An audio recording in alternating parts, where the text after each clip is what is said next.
それでは同じフォルダ内にこの3つの人口1930年、25年、20年のデータ、これを使って結合したデータをPower BI の中に取り込んでみたいと思います。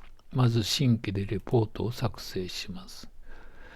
次にデータ取得のボタンを展開して詳細ボタンを押します。そして、フォルダを選びます。ダブルクリックするとフォルダパスの入力になりますので、参照ボタンを押してダウンロードの下の添付、この中に、データ入ってますので、これで OK を押します。そして、OK ボタンで確定します。そうするとこういう形で、3つのファイルの上に2つ、これは結合対象ではないので、これを除外する必要がありますので、データ変換ボタンを押します。そうするとこういう風なパワークエリーが表示されます。ここで、この、1行2行、これがいらないデータですので、3行を選んだ上で、行の削除で上位行2行ほど削除します。ここで2行を削除してやって、こう3つのデータだけ残りました。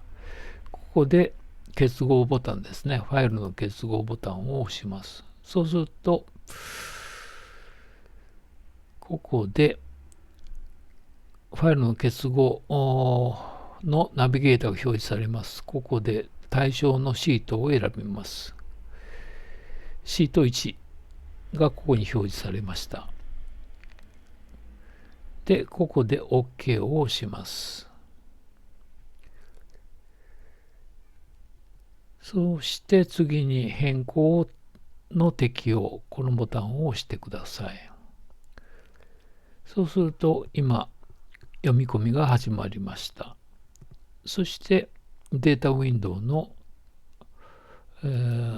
添付という名前のところをですね、展開してみると、データがこういうふうなフィードがあることが分かりますね。で、データテーブルビューにすると、今、1920年のデータ、下の方に行くと、1925年、1930年というような縦結合した、データが表示されました。